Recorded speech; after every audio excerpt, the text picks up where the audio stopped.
नमस्कार, मैं सुवर्णा। न्याय टीवी में आप सभी दर्शकों का स्वागत है। कोर्ट राउंडअप की खबरें अब विस्तार से। अखिल भारतीय तृणमूल कांग्रेस के सांसद अभिषेक बैनर्जी और उनकी पत्नी ने पश्चिम बंगाल कोयला घोटाला मामले में प्रवर्तन निदेशालय द्वारा जारी समन को रद्द करने की मांग करते हुए दिल्ली हाईकोर्ट का दरवाजा खटखटाया है। अधिवक्ता रूपीन बहल और अंगद मेहता के माध्यम से दायर याचिका में कहा गया है कि बैनर्जी और उनकी पत्नी दोनों का नाम न तो सीबीआई की प्राथमिकी में है और न ही ईडी द्वारा पीएमएलए की धारा 45 के तहत नई दिल्ली में दर्ज शिकायत में। राष्ट्रीय बाल अधिकार संरक्षण आयोग ने दिल्ली हाईकोर्ट का रुख किया है, जिसमें ऑल्ट न्यूज के सह संस्थापक मोहम्मद जुबैर द्वारा पोस्ट किए गए एक ट्वीट से संबंधित मामले में ट्विटर को एक आवश्यक पक्षकार के रूप में पेश करने की मांग की गई है, जिसमें एक नाबालिग लड़की की तस्वीर है जिसका चेहरा धुंधला है।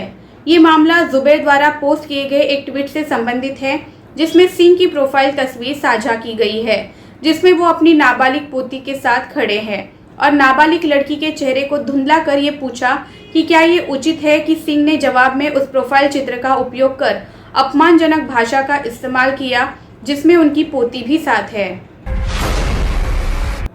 दिल्ली हाईकोर्ट ने पाया कि लिव इन रिलेशनशिप में जहां दोनों साथी एक साथ रह रहे हैं, ये एक आपराधिक अपराध नहीं होगा यदि खर्च अभियोक्ता या दोनों भागीदारों द्वारा वहन किया जाता है। न्यायमूर्ति मुक्ता गुप्ता ने अभियोक्ता द्वारा दायर बलात्कार के एक मामले में एक व्यक्ति को अग्रिम जमानत देते हुए आरोप लगाया कि उसे दबाव में 1,25,000 रुपए खर्च करने के लिए कहा गया था। कोर्ट ने कहा, एक लिव इन रिलेशनशिप में जहां दोनों साथी एक साथ रह रहे हैं, ऐसा नहीं है कि केवल एक साथी को खर्च वहन करना पड़ता है। फिर यदि खर्च अभियोजन पक्ष द्वारा वहन किया जाता है या दोनों खर्च वहन करते हैं तो ये एक आपराधिक अपराध नहीं होगा।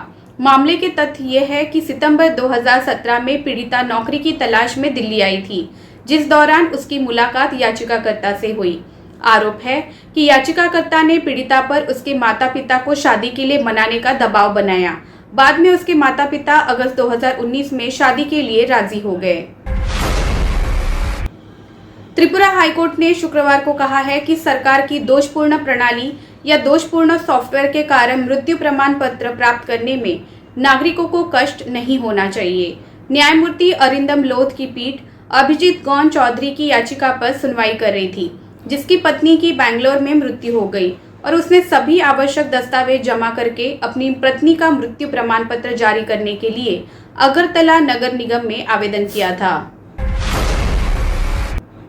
बॉम्बे हाईकोर्ट ने एक महत्वपूर्ण फैसले में कहा है कि उकसाने का अपराध आरोपी के आशय पर निर्भर करेगा, न कि पीड़ित के कार्यों पर।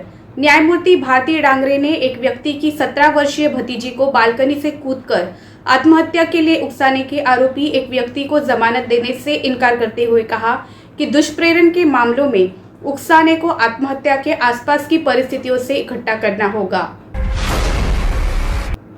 किसी विशेष मामले में ये संभव है कि उकसाने के संबंध में प्रत्यक्ष साक्ष्य न हो जिनका आत्महत्या से सीधा संबंध हो। ऐसी परिस्थितियों में घटनास्थल के आसपास की परिस्थितियों से निष्कर्ष निकालना होगा और इसका पता लगाना होगा कि क्या परिस्थितियां ऐसी थी जिसने वास्तव में ऐसी स्थिति पैदा कर दी थी कि एक व्यक्ति पूरी तरह से निराश महसूस कर रहा था और उसने आत्महत्या कर ली। न्यायमूर्ति डांगरे ने बचाव पक्ष के इस तर्क को खारिज कर दिया कि आत्महत्या के लिए उकसाने का आरोप लगाने के लिए उसकी ओर से कोई कार्य नहीं। फिलहाल बस इतना ही। अन्य खबरों के लिए जुड़े रहिए न्याय टीवी के साथ। नमस्कार।